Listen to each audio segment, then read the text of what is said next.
Ehwahirima yorana maruruito tatu faririr anute yif anhor a hapururot ahyamai ite yihurata uto yaf anhor a manava. Mesdames et messieurs, bienvenue dans votre émission de proximité sur Tahiti Nuit Télévision, votre émission Manava. Je vous rappelle que c'est une émission en direct et aussi interactive. N'hésitez pas à participer avec nous pour partager vos impressions ou aussi pour poser vos questions à nos invités qui se relayeront sur notre plateau. Pour cette première partie, nous allons commencer et continuer notre thématique d'hier, la semaine de l'Europe. Aujourd'hui, nous allons particulièrement axer notre sujet sur l'éducation et sur le projet Erasmus+. Nous allons faire un tour de table. On va commencer avec les dames qui sont à ma droite. Je reçois aujourd'hui sur notre plateau Catherine Lusso, qui est coordinatrice du partenariat stratégique It's My Life, It's My Choice du lycée Aurey et qui intervient aujourd'hui dans le cadre d'Erasmus+. Yorana. Yorana. Aujourd'hui également, Merihau Meirei est avec nous, responsable du dispositif Erasmus+, pour l'enseignement supérieur, le lycée donc, Yorana. Yorana. Et on termine ce tour de table avec Pascal Meyou, qui est proviseur du lycée hôtelier de Punaouia. Yorana.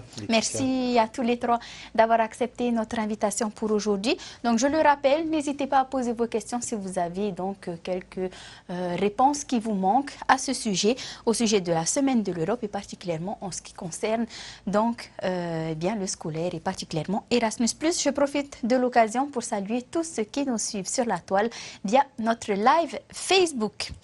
On va rentrer dans le vif du sujet. Avant d'en savoir plus sur Erasmus+, en faisant un tour de table, on va commencer avec Catherine. J'aimerais savoir quel est à chacun votre rôle dans ce projet. Comment est-ce que vous participez à l'avancée de ce projet et qui est le cœur cible, votre cœur cible? Bon, alors dans mon cas, il s'agit d'un partenariat stratégique, parce que Erasmus+, c'est assez complexe, il y a plusieurs volets, et il y a un volet qui concerne uniquement l'enseignement secondaire. Et moi, je mène un projet avec les lycéens du lycée Aurey, qui consiste en un travail avec des partenaires espagnols, hollandais, suédois et turcs. Et nous travaillons depuis 3 ans via une plateforme numérique. Nos élèves échangent en permanence, toutes les semaines. Ils travaillent sur les thèmes de notre projet et ils bénéficient, grâce à l'aide européenne, de mobilité. Et à ce titre d'ailleurs, dimanche prochain, nous partons en Espagne, à Bilbao, avec oui, c'est une chance. élèves. C'est une chance pour les élèves, c'est un échange. On l'a vu hier, on parlait particulièrement des jeunes entrepreneurs, des porteurs de projets. L'objectif de cette semaine de l'Europe, c'est s'ouvrir justement aux différents pays de l'Europe pour pouvoir mettre en place des échanges qui forcément nous enrichir des deux côtés. Et donc là, est-ce que ces élèves sont conscients que finalement c'est une chance, c'est une aubaine pour eux de pouvoir faire ce déplacement? Les élèves en sont plus que confiants. Pour eux, c'est une plus-value extraordinaire parce qu'ils doivent s'exprimer en anglais avec nos partenaires.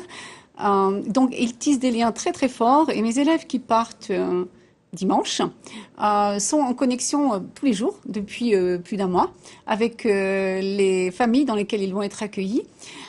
Donc, pour eux, ils sont plus que conscients de la chance qu'ils ont de profiter de cette aide européenne. Donc oui, ils vont saisir cette chance et on est sûr qu'ils vont profiter de ce déplacement pour pouvoir justement s'enrichir à un niveau personnel. Toujours dans le même domaine, du côté du lycée, dans le cadre d'Erasmus+, je présentais donc Merihau Meirei. Merihau, quel est ton rôle à toi dans ce projet? Alors, pour le dispositif Erasmus+, comme ma collègue l'a expliqué, il y a la partie qui concerne l'enseignement secondaire et puis le dispositif qui est fait pour les étudiants en post-baccalauréat. Donc, dans notre lycée, comme au lycée hôtelier, nous accueillons des étudiants en formation de BTS. À Aurey, on a plus de 12 divisions de BTS, donc 6 sections différentes. Et ces étudiants peuvent bénéficier de mobilité pour vraiment faire des stages professionnels qui sont au moins de 2 mois. Oui, donc dans un des pays de l'Union européenne, à l'exception de la France, évidemment. Donc, ils se déplacent, il y a des démarches, évidemment, il faut que cela approche de vous, il y a des critères à respecter, peut-être? Les critères qui sont à respecter, c'est simplement, d'abord, d'être inscrit, évidemment, en enseignement supérieur, et puis de respecter une charte. Il y a une charte de déontologie qui est appliquée. Tous les établissements membres sont signataires. Et en fait, nous calculons l'enveloppe, parce qu'on leur donne une enveloppe assez globale qui permet de couvrir les frais. Donc les démarches sont relativement simples. Il suffit de faire une demande de bourse, une demande d'enveloppe, avec des périodes de stage qui sont à minima de 60 jours. Donc, dans les établissements qui sont signataires en fait de la charte Erasmus+, eh bien les étudiants, souvent via leurs professeurs, font des demandes au chef d'établissement. Et puis, lorsqu'on a évidemment les fonds disponibles, on les fait partir avec plusieurs destinations. Il y a eu déjà plusieurs élèves, plusieurs étudiants qui se sont inscrits et qui ont pu bénéficier. Absolument. Rien que sur l'an passé, sur 2016, nous avons fait partir 24 étudiants. Donc essentiellement provenant de 2 sections de BTS, les BTS assistants de gestion PME-PMI, sous la tutelle de ma collègue Michel Levon, et puis en BTS assistant de manager, c'est-à-dire sous ma coordination. Et cette année, on en fait partir 19. Et donc pour eux aussi, des lycéens, des étudiants en BTS, ils sont conscients de cette opportunité qui s'offre à eux. Oui, c'est un dispositif qui est vraiment extraordinaire. J'encourage les familles aussi à soutenir leurs enfants pour participer à ce dispositif. C'est pas toujours simple pour les familles parce que l'Europe ne peut pas prendre tout en charge parce qu'on habite très loin. Les billets d'avion coûtent très cher. Et souvent, l'enveloppe, même si elle est conséquente, ne suffit pas à couvrir tous les frais. En tout cas pour nous. Il faut s'asseoir, il faut réfléchir, en discuter en famille. Ça se programme. Mais là, on a des étudiants qui sont partis en Angleterre, en Espagne. Cette année, en Espagne, en Angleterre encore, et aux Pays-Bas. Et ce sont, pour l'instant, que des Polynésiens qui partent et c'est vraiment un dispositif qui est extraordinaire. Ils reviennent changer, évidemment. Généralement, ils prennent en maturité, transformer, c'est le terme. Ils reviennent transformer. Ils ont été en contact avec notre culture, d'autres pratiques professionnelles aussi. Ça, c'est important. Donc, ça les enrichit. Ils apprennent aussi à être un peu plus autonomes. Que du positif, finalement. C'est vraiment que du positif. En plus, ils peuvent valoriser leur travail pendant ces stages-là, lorsqu'ils présentent leurs épreuves professionnelles finales, comme c'est le cas en ce moment. En plein examen. Certains auront tiré profit donc de cette expérience pour pouvoir les mettre en application et en leur faveur, justement, pour gratter des points et tout simplement pour faire la différence. Du côté, tu parlais du lycée hôtelier de Punaouia.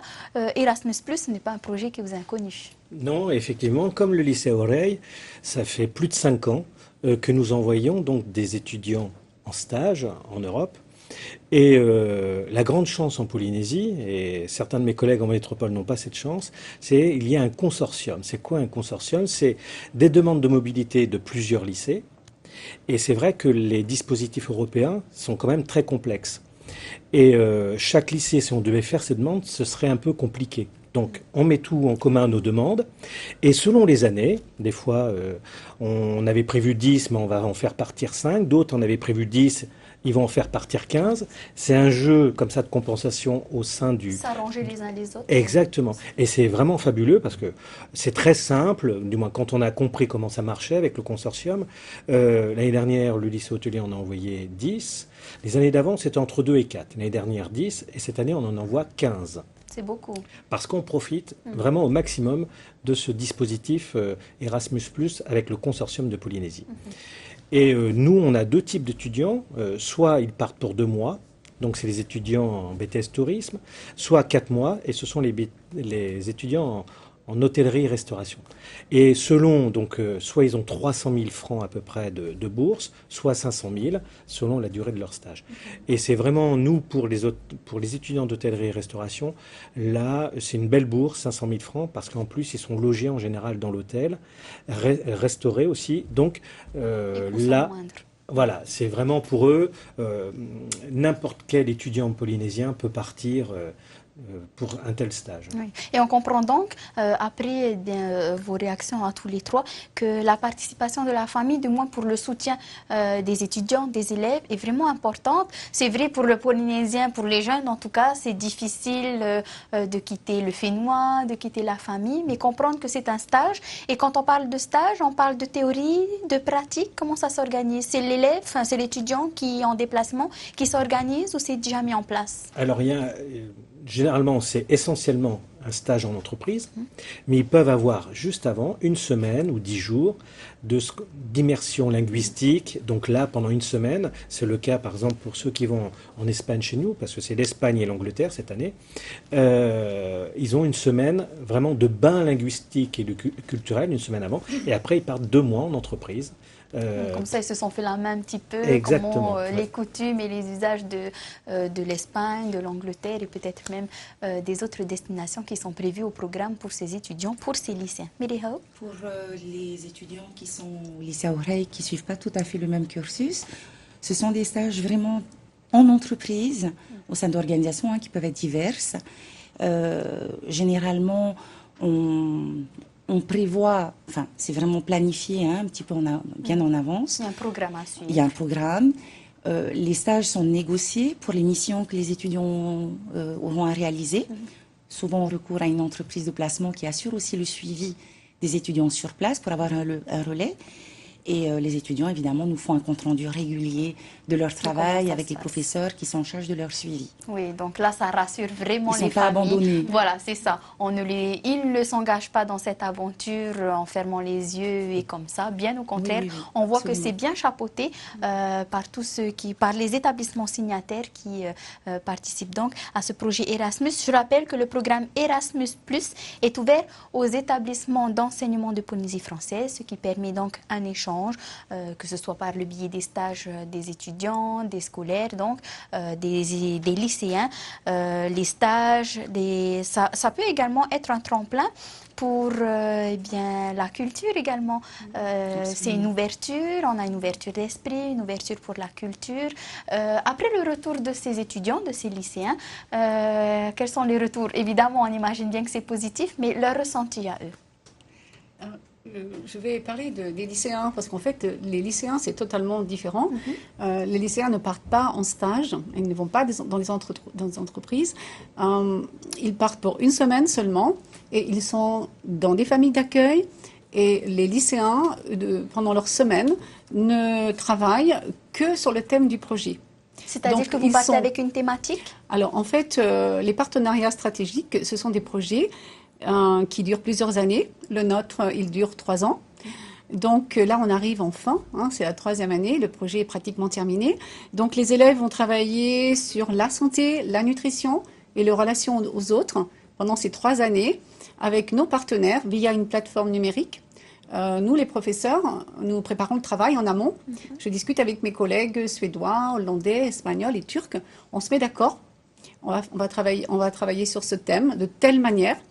On pose des questions, on met tout en ligne sur notre plateforme numérique. Les élèves y ont accès, ils ont des codes particuliers, ils peuvent travailler directement, échanger avec les élèves partenaires.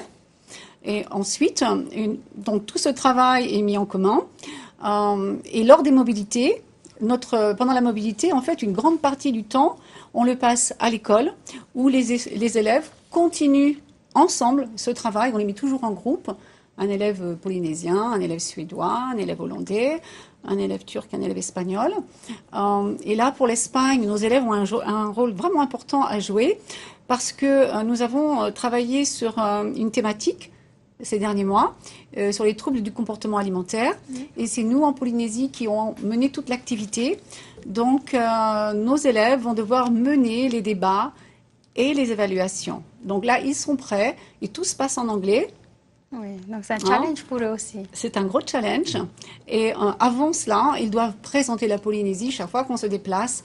Nos élèves font des exposés en anglais, avec diaporama, films. Oui, il y a du travail. Et donc, ils présentent. Et c'est très important et vraiment impressionnant aussi pour eux, parce que quand ils font leur présentation, c'est en général dans une grande salle où il y a, bien sûr, les professeurs de l'établissement, beaucoup d'élèves, mais il y a aussi les autorités administratives de la commune.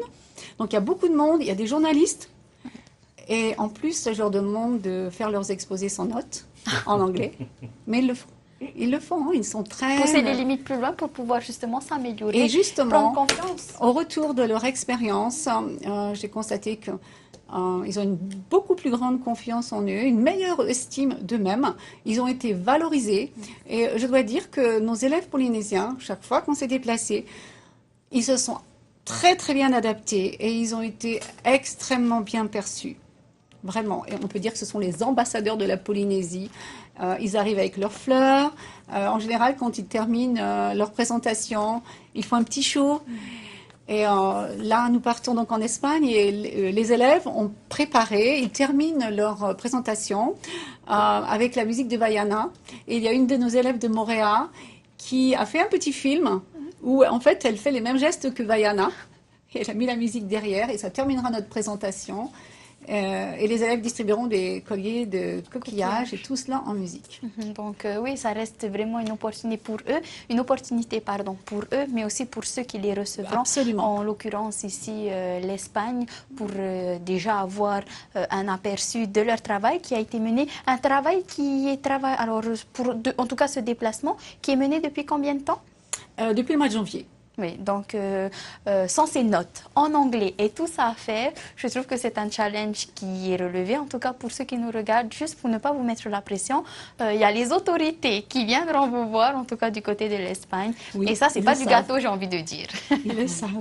On a vraiment un bon retour des étudiants lorsqu'ils reviennent. En plus, ça les rend un petit peu employables aussi. Souvent, ils font des cycles courts d'études, ils veulent poursuivre leurs études. Ils peuvent inscrire leur expérience professionnelle dans leur CV. Quand ils partent pour 2 mois, là, on en fait partir au lycée Oreille pour 90 jours. Donc, les étudiants vont consacrer leurs vacances scolaires à travailler en entreprise. Je trouve ça très courageux, vraiment courageux. C'est un travail de longue haleine. Et pendant 3 mois, ils vont être en totale immersion dans une langue qui leur est étrangère. Bon, en l'occurrence, là, l'espagnol, mais ça peut être l'anglais pour l'Angleterre. Aux Pays-Bas, ils vont parler l'anglais. C'est vraiment... ça devrait être même attractif.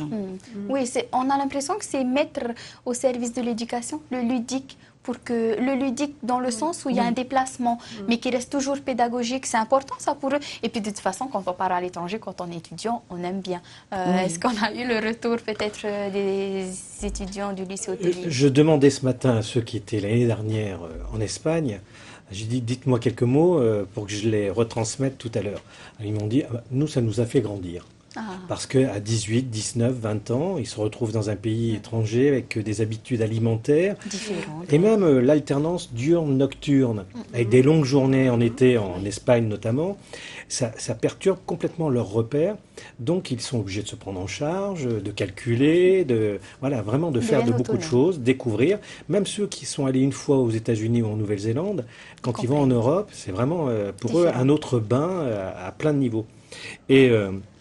ils m'ont dit à plusieurs reprises qu'effectivement, même leur propre regard sur eux a changé. Ils prenaient plus confiance en eux. L'estime de soi, c'est important. Tout à fait. Et moi, je dois dire qu'à chaque fois, quand j'ai des étudiants qui reviennent de ces lieux-là, on me demande toujours d'autres étudiants pour l'année suivante, parce qu'effectivement, les étudiants polynésiens en hôtellerie et restauration sont très, très, très appréciés. Et donc, on voit... Là, je peux rajouter que lorsque nous sommes allés en Suède, au mois de janvier, toutes les familles suédoises voulaient un élève polynésien. Oui, donc c'est important. Ce qui montre vraiment que ceux qui sont passés avant ont laissé un bon exemple et ça continue comme ça, tant au niveau relationnel, social qu'au niveau du travail. Mais aussi, il faut savoir que l'an dernier, nous avons reçu toutes les délégations au lycée à Oreille. Donc, nos élèves et les familles ont accueilli des élèves suédois chez eux, des élèves hollandais. Oui, justement, j'allais demander, il y a un échange qui se fait. Enfin, les étudiants, les lycéens vont de l'autre côté et eux aussi viennent ici au Fénois. Ça s'organise comme ça. Forcément, c'est un échange, ça reste comme ça. Oui, c'est dans notre contrat. En fait, en ce qui concerne les partenariats stratégiques, nous avons tout un dossier à monter, en fait, et dans notre dossier, il y a obligatoirement des mobilités, et toutes ces mobilités sont prévues lorsqu'on dépose notre dossier de candidature, et on doit obligatoirement aller dans chaque pays, et on doit visiter tous les pays. Combien d'élèves, combien d'élèves font partie de ce projet, en tout cas pour dimanche, qui partent? Alors, il y a 4 élèves seulement qui partent dimanche, mais il y a beaucoup plus d'élèves impliqués dans le projet. En fait, dans les cadres des partenariats stratégiques, beaucoup d'élèves participent, mais hélas, tous ne peuvent pas aller parce que les mobilités sont limitées à 6 élèves pour chaque visite. Chaque pays ne peut emmener que 6 élèves. ne peut pas en emmener plus. Mais pour le travail, tout le monde est concerné bon, et tout le monde soutiendra donc ces 4 bien camarades sûr, il n'y a aucun problème. qui partiront pour l'Espagne représenter donc le Fénois. Ça se passe comme ça également pour les BTS et on viendra ensuite pour le lycée hôtelier? De manière générale, hein, parce même si on a des sections qui sont un petit peu différentes, le dispositif est ouvert. En fait, nous faisons une, comment dire, en début d'année, nous faisons un sondage un petit peu auprès des étudiants pour ceux qui souhaiteraient partir. Et ensuite, on fait les demandes de bourse. Ça fonctionne comme ça aujourd'hui et beaucoup mieux, hein, d'ailleurs. Donc, on a moins d'étudiants que nous souhaiterions faire partir. C'est simplement à cause du coût que ça représente derrière. Oui. Simplement. Évidemment, si c'était pris en charge à 100%, on aurait 40, 50 étudiants qui partiraient. Il n'en demeure pas moins que ça reste un dispositif extraordinaire. Relativement attractif. Hein. Si on a la chance de pouvoir faire participer les lycées les plus importants en termes de déplacement pour les étudiants en post-baccalauréat. Et recevoir des étrangers, enfin des étudiants étrangers? C'est pas prévu ainsi parce que nous ne sommes pas reçus par des institutions européennes. Ça les étudiants ont la charge, voilà, pour l'enseignement supérieur, les étudiants ont la charge de trouver leur stage. Donc on est accueillis par des entreprises. Et ensuite, par contre, la Polynésie, en tant que pays associé, hein, si on peut parler comme ça, pourrait recevoir des étudiants Erasmus+, d'Allemagne, d'Italie, de Grèce, mais ils seraient à ce moment-là accueillis en entreprise. Voilà. Oui, donc ça change vraiment du cadre des lycéens et des étudiants. Voilà. Là, c'est un travail pédagogique permanent, alors que les étudiants en enseignement supérieur ont le choix, soit de faire leur stage en Polynésie française ou dans un autre pays étranger, simplement il n'y a pas de bourse, hein, pour la Nouvelle-Zélande, l'Australie, voilà, ou alors en Europe. Et là on a des moyens pour soutenir. Et c'est vraiment un dispositif extraordinaire pour nos jeunes. Donc, du côté du lycée hôtelier, c'est comme pour Merihau avec les BTS. Exactement. La mobilité internationale, pour nous, c'est une des composantes de la mobilité que l'on demande à nos élèves. C'est-à-dire dans nos métiers. Alors évidemment, quand on est en CAP, en bac pro ou en BTS, c'est pas tout à fait les mêmes exigences, mais du moment qu'on est en BTS, on favorise la mobilité internationale. Là, à titre d'exemple, sur 67 étudiants de première année, on en a 40% qui partent hors Polynésie, on en a 15 en Europe, 8 en France, un en Chine, un en Australie, un en Nouvelle-Calédonie. Et pour nous, c'est vraiment une politique forte de l'établissement parce que nos métiers, vraiment, accueillent d'abord des touristes étrangers, donc c'est bien de connaître un peu leur culture. Et puis, les diplômes auxquels nous préparons, les diplômes français de l'hôtellerie et restauration, sont reconnus partout dans le monde.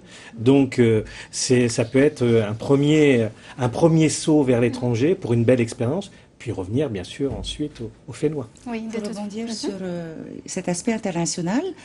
Le BTS Assistant Manager, par exemple, qui est une qualification européenne, prévoit spécifiquement un des 2 stages professionnels dans un contexte international.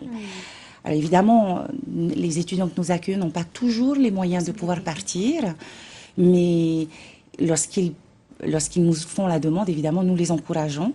Ils ont l'obligation de présenter dans leurs 2 épreuves orales, une en langue étrangère, en communication par exemple, avec une expérience vécue ou observée dans un contexte international, dans un pays étranger, et dans leur épreuve professionnelle, qui est quand même le plus fort coefficient, ils ont 2 actions sur 5 en action internationale. Donc pour nous, c'est un outil extraordinaire. Ouais. C'est vrai, on le comprend que c'est une opportunité finalement à saisir, que ce soit pour les lycéens, mais aussi pour les étudiants. Ils vont déjà mûrir, pour reprendre un petit peu, grandir, pour reprendre les termes de Pascal Meilloux, et plus précisément des étudiants qui fréquentent l'établissement. Ils vont prendre en expérience et forcément ce sera tout bénéf pour eux, puisque sur leur CV, ils pourront inscrire qu'ils ont de l'expérience à l'étranger qui leur serviront ici au Fénois. On va terminer avec un dernier tour de table. On va commencer donc avec Catherine Merihau et terminer avec Pascal. Un dernier mot peut-être à tous ces étudiants. Les familles aussi, puisque je pense que ce sont ces familles qui nous regardent et qui ont un petit peu une crainte de laisser leurs enfants partir. On l'a vu tout à l'heure, ils ne sont pas laissés comme ça à l'abandon au travers de ce déplacement. Bien au contraire, on les a rassurés. Mais qu'est-ce qu'il faudrait qu'ils retiennent? Eh bien, en ce qui concerne les partenariats stratégiques, il faut savoir que mes partenaires, je les connais très très bien. Ceux avec qui je travaille actuellement, j'ai déjà mené un autre projet, Erasmus. Avec les Suédois et les Espagnols, je travaille avec eux depuis 8 ans. Nous nous connaissons très très bien. Et mes collègues choisissent les familles d'accueil. Et les enfants sont en lien avec leur famille déjà depuis plusieurs semaines. Les familles qui les reçoivent les traitent comme des princes et des princesses. Une de mes élèves, au mois de janvier, lorsqu'elle était en Suède, elle m'a dit « Madame, je suis une princesse dans cette famille. » Donc c'est pour montrer à quel point ils sont considérés. Vraiment, on prend soin d'eux. On leur fait découvrir... les familles, chaque fois que je suis sortie avec des élèves dans des pays européens, les familles vraiment prenaient soin d'eux, les amenaient, leur faisaient visiter beaucoup de choses, les gâtaient finalement, les gâtaient, leur faisaient goûter beaucoup de plats différents, cuisinaient avec eux.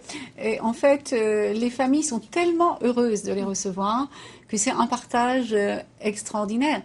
Je me souviens d'une élève polynésienne, Tuani. Lorsqu'elle a quitté sa famille suédoise, j'ai fait une photo, d'ailleurs, je vous avais envoyé le diaporama à l'aéroport. Elle a pris la maman dans ses bras. Elle lui a parlé avec des mots vraiment forts, droit dans les yeux. Elle l'a serré extrêmement fort dans ses bras.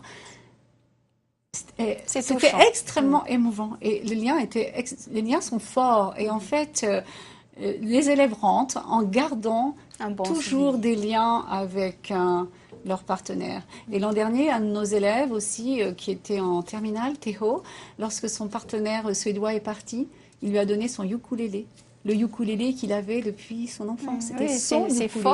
C'est fort. Ce sont des liens extrêmement forts parce que, en fait, quand ils se retrouvent dans des pays loin de leur famille, ils vivent des expériences tellement différentes de ce qu'ils vivent habituellement que cela tisse des liens extrêmement forts. Parce que l'expérience est exceptionnelle. Beaucoup des élèves qui sont venus dans les différents pays n'avaient jamais quitté la Polynésie. Certains n'avaient jamais pris l'avion. En plus d'être une opportunité pour s'ouvrir au monde, ça reste une aventure humaine finalement à vivre pour ces enfants qui ne reviennent pas inchangés. Voilà. Mais je veux dire aussi que nos élèves sont extrêmement généreux, plein de générosité, plein de bienveillance.